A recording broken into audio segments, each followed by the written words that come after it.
आपका अपना देविंदर सिंह चावला। आज मैं फिर आपके सामने एक नया वीडियो लेके आया हूँ। इससे पहले जो मैंने वीडियो बनाया था कि स्पॉन्सरशिप लेटर का आपको क्या नुकसान हो सकता है, उसके क्या डिसएडवांटेजेस हैं, उसके ऊपर मैंने वीडियो बनाया था। आपका उस पर बहुत प्यार मिला, आपके बहुत अच्छे व्यूज़ आए और आपका बहुत बहुत धन्यवाद। तो आज मैं जो वीडियो लेके आया हूँ उसमें मैं आपको ये बताना चाहता हूँ, आपको इस चीज़ के बारे में बताऊँगा कि क्या इन्विटेशन लेटर पे आपको वीज़ा मिल सकता है, या मतलब जो आप इनविटेशन लेटर अगर आप बाहर से मंगवाते हैं, कई लोग क्या है काफ़ी पैसे खर्च के भी बाहर से इनविटेशन लेटर मंगवाते हैं।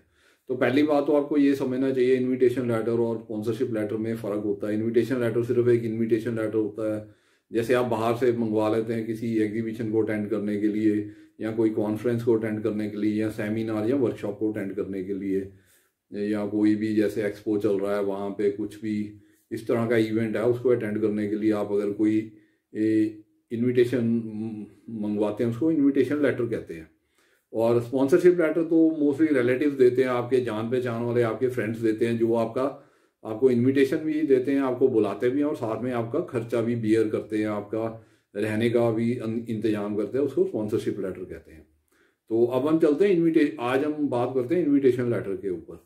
तो जैसे कोई लोग है क्या कि वो अलग अलग, जैसे वहाँ पे कॉन्फ्रेंसेज होती हैं, वो सेमिनार्स होते हैं, वर्कशॉप्स होती हैं, एग्जीबिशन होती हैं, ट्रेड फेयर होते हैं, मेले भी होते हैं अलग अलग। कई बारी विसाखी मेला होता है, दिवाली मेला भी वहाँ लगता है, ठीक है। इस तरह के जो वहाँ पे इवेंट्स होते हैं, तो उसकी लोग क्या है कि कई जॉब फेयर्स भी होते हैं, जॉब जहाँ पे मतलब अलग अलग कंपनीज आती हैं, आपको जॉब ऑफर करती हैं। तो इनके जो इनविटेशन है लोग ले लेते हैं और उसको शो कर देते हैं अपने फाइल में और कहते हैं कि हमने ये वाला जो इवेंट है वहाँ पे अटेंड करना है, तो हमें विजिटर वीज़ा चाहिए। तो पहली बात तो ये है कि ये जो जितने भी इवेंट्स है, जो भी ये सेमिनार्स होते हैं, ये मोस्टली पब्लिक के लिए ओपन होते हैं ना, कोई भी वहाँ पे जा सकता है। ये नहीं है कि वो सिर्फ कुछ गिने चुने लोगों को बुलाते हैं, ये पब्लिक इवेंट्स होते हैं, तो इसलिए उस पर कोई भी जा सकता है, तो कोई भी उसका जो है इन्विटेशन ले सकता है। तो इसमें कोई ख़ास चीज़ नहीं है, मतलब इसमें कोई ख़ास इसकी वैल्यू नहीं होती। ये सिर्फ एक इवेंट है, उसको आप अपने आइटनरी में भी शो कर सकते हैं कि वहाँ पे जब मैं जाऊँगा तो ये वाला वहाँ पे इवेंट हो रहा होगा तो मैं उसको भी अटेंड करूँगा। तो उसको ये ख़ास एक इनविटेशन लेने की कोई ज़रूरत नहीं पड़ती, पर लोग ऐसे कर रहे हैं, इन्विटेशन लगा के अपनी फाइल लगाते हैं। तो कईयों को कामयाबी भी मिल जाती है इसमें, ऐसी बात नहीं है कि किसी को भी वीज़ा नहीं मिलता, कईयों को मिल भी जाता है, पर ज़्यादा लोगों को नहीं मिलता, सिर्फ कुछ लोगों को मिलता। उन्हीं को मिलता है जिनकी प्रोफाइल अच्छी होती है, जिन्होंने अपनी प्रोफाइल पे वर्क किया होता है, तभी उस केस में भी उन्हीं को ही मिलता है वीज़ा। तो अब हम इसमें दूसरे पॉइंट पे चलते हैं कि ये जो इन्विटेशन है ये फ्रीली अवेलेबल होती हैं, मतलब ईजिली मिल जाती हैं, अलग अलग वेबसाइट्स के ऊपर ये अवेलेबल होती हैं। कहीं तो फ्री में इन्विटेशन मिलती है, कहीं कुछ पैसा दे के आपको मिल जाती हैं। तो जैसे कि एंट्री टिकट होती है, उस तरह के कुछ पैसे दे के आपको ये मिल जाती है। अलग अलग वेबसाइट पे आप ढूंढ सकते हैं इंटरनेट पे और वहीं से मिल जाती है। तो मैं किसी भी वेबसाइट का नाम नहीं लेना चाहता, मैं किसी वेबसाइट को ऐसे प्रमोट भी नहीं करना चाहता, क्योंकि इन चीज़ों की कोई खास ज़रूरत नहीं होती। किसी खास केसेस में इनकी ज़रूरत होती है, वो हम इसी वीडियो में डिस्कस करेंगे। तो इसके बाद तीसरे पॉइंट पे आते हैं। तो ये जो जितनी भी मतलब ये जो इनविटेशन की जो बेनिफिट है, ये ज़्यादातर जो लोग बिजनेस करते हैं या जो सेल्फ एम्प्लॉयड है, अपना काम करते हैं, उनके लिए फ़ायदेमंद होती है। अगर आप जॉब कर रहे हैं तो आपके लिए इसका कोई खास महत्व नहीं है, इसका आपको कोई फ़ायदा नहीं मिलने वाला, क्योंकि जॉब प्रोफाइल वाले लोगों के लिए ये एग्जीबिशन या ट्रेड फेयर या एग्रीकल्चर मेला या दिवाली मेला जो भी है, इनका कोई वैल्यू नहीं है, क्योंकि इसके ऊपर जाके आपने क्या करना है, आपने कुछ लर्न तो करना नहीं, ना ही किसी सेमिनार में जाना है, ना कोई वर्कशॉप में जाना है। हाँ, अगर गवर्नमेंट स्पॉन्सर कर रही है, जहाँ आपकी कंपनी जहाँ आप काम कर रहे हैं उसके लिए स्पॉन्सर कर रहे हैं, तो तब फायदा है, वैसे कोई फायदा नहीं।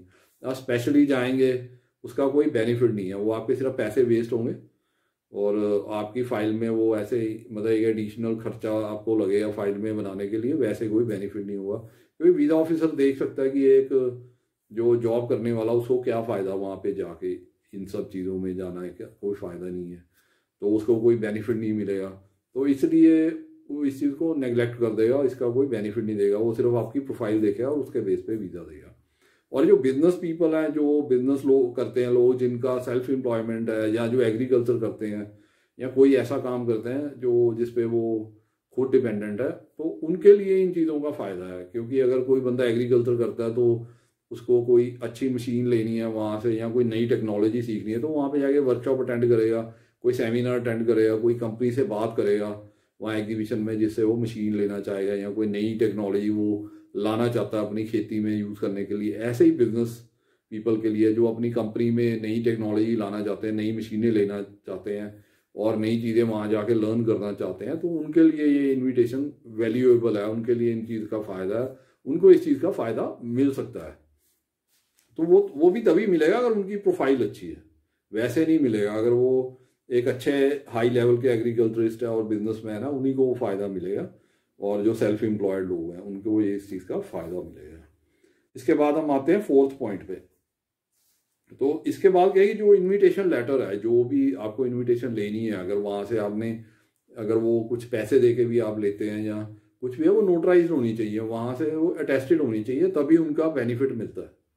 अगर आप सिंपल एक ले लेंगे इनविटेशन, उसका कोई इतना बेनिफिट नहीं है, क्योंकि वो तो कोई भी ले सकता है। अगर आपको आपने किसी के साथ बिजनेस डील करने जाना है, या आपने कोई स्पेशल कोई ऐसा ट्रेड फेयर या ऐसा कोई टेक्नोलॉजिकल फेयर अटेंड करना है जिसमें कि आपको कुछ बेनिफिट होगा, या कोई वर्कशॉप आपने अटेंड करनी है, जो सेमिनार या कॉन्फ्रेंस अटेंड करनी है, तो उसकी इनविटेशन नोटराइज होनी चाहिए। आप ट्राई करेगी उसको नोटराइज करवा के लें, ताकि आपको उसका बेनिफिट मिल सके, आप ये प्रूव कर सकेंगे कि ये एक ओरिजिनल इनविटेशन है, मैंने ऐसे क्रिएट नहीं की, तो तभी उसका ज़्यादा बेनिफिट मिलेगा आपको। तो और जो हम 6वें पॉइंट पे आते हैं, कि 6वें पॉइंट में ये बताना चाहता हूँ कि आप चाहे कुछ भी करिए, आपका प्रोफाइल स्ट्रांग होना चाहिए, आपकी बैंक स्टेटमेंट अच्छी होनी चाहिए, आपका जो यहाँ पे कारोबार है, जो आप काम करते हैं, जो भी बिजनेस करते हैं, आप सेल्फ एम्प्लॉयड है, एग्रीकल्चर करते हैं, आप कोई कंपनी चलाते हैं, या कोई भी आपकी फैक्ट्री है या इंडस्ट्री है, वो वेल एस्टेब्लिश्ड होनी चाहिए, तभी आपको इस चीज़ का फ़ायदा मिलेगा। और इसके बाद जो 6वें पॉइंट में हम आते हैं, इसमें है कि ये जो आप जब भी आप ये इवेंट की कोई भी इनविटेशन लेंगे, कोई भी ट्रेड फेयर या कोई भी सेमिनार या वर्कशॉप की, तो उसमें आपको होटल बुकिंग भी साथ में लगानी पड़ेगी। आप जितने दिन का आपका इवेंट है और प्लस जितने दिन आप वहाँ पे घूमना चाहते हैं, तो उसकी पूरी आइटनरी और आपको उसकी होटल बुकिंग भी साथ में लगानी पड़ेगी, तभी आपका ये जो है पूरा फाइल बन पाएगी और उससे आपको फ़ायदा मिलेगा, और उसके बेस पे आपको वीज़ा मिलेगा। तो हम चलते हैं अब 7वें पॉइंट में। तो इसको क्या है कि अब ये जो मेन पॉइंट है, 7th पॉइंट, आप इस चीज़ को देखिए। जो ज़्यादातर लोग इनविटेशन पे जाते हैं, वो ज़्यादातर बिजनेस पीपल होते हैं, बिजनेसमैन होते हैं, या एग्रीकल्चरिस्ट होते हैं, या उनका कोई अपना काम होता है, तो वही जाते हैं। वो मतलब जैसे कई लोग वहाँ पे मशीनें खरीदने जाएंगे या कुछ करेंगे, तो उनका इस तरह का काम होगा, वो डीलर होंगे, या जैसे उन्होंने कोई मशीन खरीदी है तो उसकी ट्रेनिंग लेने जाएंगे वहाँ पे, ठीक है, वर्कशॉप वगैरह अटेंड करेंगे, सेमिनार अटेंड करेंगे, जहाँ पे वो कुछ नया लर्न करने जाएंगे अपनी बिजनेस में इम्प्रूवमेंट के लिए, या कोई नई चीज़, नई टेक्नोलॉजी इंट्रोड्यूस करने के लिए अपने बिजनेस में जिससे उनको ज़्यादा प्रॉफिट हो। तो इन चीज़ों से क्या क्लियर होता है कि आप पहले ही यहाँ पे वेल एस्टेब्लिश्ड है, आप एक बिजनेसमैन है, आप एक एग्रीकल्चरिस्ट है, आप सेल्फ एम्प्लॉयड है। तो उसके बाद क्या होता है कि ज़्यादातर लोग जो टूरिस्ट वीज़ा लेके बाहर जाना चाहते हैं, वो वहाँ पे जाके काम करना चाहते हैं, इसको कन्वर्ट कराना चाहते हैं, या वर्क परमिट में या किसी और वीज़ा में, जिससे वो वहाँ पे रह सके और काम कर सके और पैसा कमा सके। तो देखिए, अगर आप पहले ये चीज़ शो करके जाएंगे, इन्विटेशन लेटर लेके जाएंगे और शो करेंगे मेरा बिजनेस है, तो वहाँ पे जाके अगर आप उसको कन्वर्ट कराने की कोशिश करेंगे वर्क परमिट में, तो ये बड़ा मिसमैच होगा। तो क्योंकि जब आप जॉब ऑफर लेंगे, उसके बाद LMIA भी ले लेंगे, उसके बाद जब आप इंटरव्यू के लिए जाएंगे, वर्क परमिट की इंटरव्यू के लिए, तो वीज़ा ऑफिसर आपसे पूछेगा कि आप पहले तो बिजनेस करते थे, अब आप यहाँ पे काम क्यों करना चाहते हो, आप यहाँ पे एक जॉब क्यों करना चाहते हो। तो इसको एक्सप्लेन करना बड़ा मुश्किल हो जाएगा। तो इसलिए इस चीज़ को पहले ही आप सोच के चलें। आप देखिए, जब भी आपने परमिट के जो भी आपने वीज़ा के लिए अप्लाई करना, तो पहले उसकी प्लानिंग कीजिए कि मैंने ये वीज़ा इस पर्पस के लिए लेना, मैंने अगर तो आपने सिर्फ घूमने जाना तो फिर कोई प्रॉब्लम नहीं है। अगर आप इसको बाद में वर्क परमिट में चेंज कराना चाहते हैं या किसी और वीज़ा में कन्वर्ट कराना चाहते हैं, तो इस चीज़ को पहले ही सोच समझ के जाइए कि उसी तरह की अपनी प्रोफाइल को डिक्लेयर कीजिए, सिर्फ इस लालच में मत आइए कि मैं अगर इनविटेशन लेटर लगा दूंगा वो अपनी प्रोफाइल को बिजनेस शो करके फिर मैं वहाँ जाके इसको वर्क परमिट में चेंज कराऊंगा, तो ऐसा होने वाला नहीं है। क्योंकि वीज़ा ऑफिसर आपकी पूरी प्रोफाइल को स्टडी करेगा, वो जो भी चीज़ आपने फॉर्म में पहले डिक्लेयर की हुई है तो उसके सामने होती है वो चीज़, तो उसके ऊपर उसके बेसिस पे ही वो आपको वर्क परमिट ग्रांट करेगा। उसके क्योंकि आपकी वो इंटरव्यू लेगा तो आपका वो सारा जो बैकग्राउंड पूछेगा, आपका एक्सपीरियंस पूछेगा, तो उसके बाद वो कहेगा कि अगर आप वहाँ पे वेल सेटल्ड है, यहाँ पे एक बिजनेस डील करने के लिए आए थे या टेक्नोलॉजी देखने आए थे या कुछ लर्न करने आए थे, तो आप एकदम कैसे आप इसको वर्क परमिट में चेंज करा रहे हैं, वो भी एक जॉब के लिए। तो इसके कारण आपके लिए प्रॉब्लम खड़ी हो सकती है। आपके ऊपर मतलब मिस रिप्रेजेंटेशन का भी चार्ज लग सकता है। खैर वो तो एक्सट्रीम केस है, पर आपका जो वर्क परमिट है या उसको दूसरा वीज़ा जो आप लेना चाहते हो उसमें कन्वर्ट कराने में बहुत मुश्किल होगी। तो इस चीज़ को आप पहले ध्यान में रखिए। इसीलिए मैं कहता हूँ जब भी आपने टूरिस्ट वीज़ा अप्लाई करना है या कोई भी वीज़ा अप्लाई करना, तो उसको पहले आप थोड़ी प्लानिंग कीजिए, उसके बाद ही उसके लिए आप फाइल अप्लाई कीजिए और उसके हिसाब से आप उसको स्टेप बाय स्टेप अपना जो प्रोफाइल को मेंटेन कीजिए, अपना जो प्रोफेशन आपने डिक्लेयर किया है और आपकी जो बैंक स्टेटमेंट और आपकी इनकम है उसको मैच करिए, उसके बीच में तालमेल बिठाइए, तभी आप अपनी फाइल को अप्लाई कीजिए और उसके बाद ही ऐसा कुछ कदम उठाइए। तो ये था मेरा आज का वीडियो।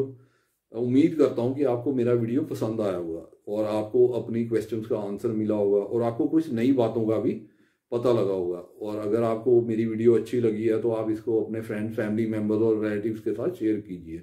हो सकता है उनको ज़्यादा ज़रूरत हो, उनको इससे फ़ायदा हो। तो मेरा मकसद यही है कि आप जिनको इस चीज़ से फ़ायदा हो उनको ये इन्फॉर्मेशन पहुँचनी चाहिए। तो आप मेरी उसमें हेल्प कीजिए, आप अपने फ्रेंड, फैमिली मेम्बर और रिलेटिव के साथ ये वीडियो शेयर कीजिए। और अगर आप मेरे वीडियो पे आज बिल्कुल नए हैं, आप पहली बार ही मेरी वीडियो देख रहे हैं, तो आप इस वीडियो को लाइक करिए, इस पर कमेंट करिए और अगर आपके मन में कोई क्वेश्चन है आप वो कमेंट सेक्शन में अपना क्वेश्चन लिखिए, मैं उसका ज़रूर आंसर दूंगा। और उसके बाद आप मेरे इस चैनल को सब्सक्राइब कर लीजिए और सब्सक्राइब करने के बाद जो बेल आइकन आता है उसको आप प्रेस कर दीजिए ताकि आपको मेरे वीडियो की इंफॉर्मेशन और नोटिफिकेशन टाइम टू टाइम मिलती रहे। इसके बाद मैं आपको बताना चाहता हूँ, जैसे मैं हर अपने वीडियो पे बताता हूँ कि मैंने आपके लिए ये बुक लिखी है जिसमें मैंने सारे आपको डॉक्यूमेंट्स बताए हुए हैं कि कौन कौन से डॉक्यूमेंट लगाने हैं और उनका स्पेसिमन भी दिया हुआ है, सैंपल सारा कुछ दिया हुआ है जिसको आप देख के अपने आप अपनी फाइल बना सकते हैं। किसी एजेंट या कंसल्टेंट के पास जाने की जरूरत नहीं है। इस बुक की कीमत है सिर्फ 450 रुपये, 450 रुपीज़ ओनली, जो आप मुझे पेटीएम या बैंक ट्रांसफ़र से या गूगल पे से भी भेज सकते हैं। और जैसे ही आपकी पेमेंट मुझे मिलेगी तो मैं आपको ये जो बुक है आपको आपके एड्रेस पे कोरियर या रजिस्टर्ड पार्सल के थ्रू भेज दूंगा। इसी तरह एक बुक मैंने ये भी लिखी है जिसमें मैंने वर्क परमिट के बारे में बताया कि आप कनाडा का वर्क परमिट कैसे ले सकते हैं, कहाँ से जॉब अपनी ढूंढ सकते हैं, कैसे आप जॉब के लिए अप्लाई कर सकते हैं और LMIA के लिए अप्लाई कर सकते हैं। उसके बाद आपने अपना जो फाइल है कैसे बनानी है वर्क परमिट के लिए, कौन कौन से फॉर्म भरने हैं, कौन कौन से डॉक्यूमेंट लगाने हैं और क्या क्या डिटेल्स जो आपको चाहिए पता होना चाहिए, इस बुक में सारी दी हुई है। इसकी कीमत भी सिर्फ 450 रुपये है, 450 रुपीज़ ओनली। ये भी आप मुझे गूगल पे या पेटीएम या बैंक ट्रांसफ़र के द्वारा भेज सकते हैं। और मैंने जो पेटीएम और गूगल पे नंबर है नीचे डिस्क्रिप्शन में दिया हुआ, आप वहाँ पे पेमेंट करके मुझे जैसे ही इन्फॉर्म करेंगे मैं आपको आपके एड्रेस पे ये बुक कोरियर या रजिस्टर्ड पार्सल के द्वारा भेज दूंगा। इसके अलावा जो मैं हर वीडियो में ऑफर देता हूँ आप लोगों के लिए, आपके बेनिफिट के लिए, कि अगर आप कनाडा की टूरिस्ट वीज़ा की फ़ाइल फ्री ऑफ कॉस्ट बनवाना चाहते हैं तो आप मेरे को कॉन्टैक्ट कर सकते हैं मेरे मोबाइल नंबर पे जो नीचे डिस्क्रिप्शन में दिया हुआ है। तो उसके ऊपर आप मेरे से कॉन्टैक्ट करके अपॉइंटमेंट फिक्स करके मेरे ऑफिस आ सकते हैं और अपनी फ़ाइल जो कनाडा टूरिस्ट वीज़ा के लिए बिल्कुल फ्री ऑफ कॉस्ट बनवा सकते हैं। तो ये था मेरा आज का वीडियो। Okay, bye.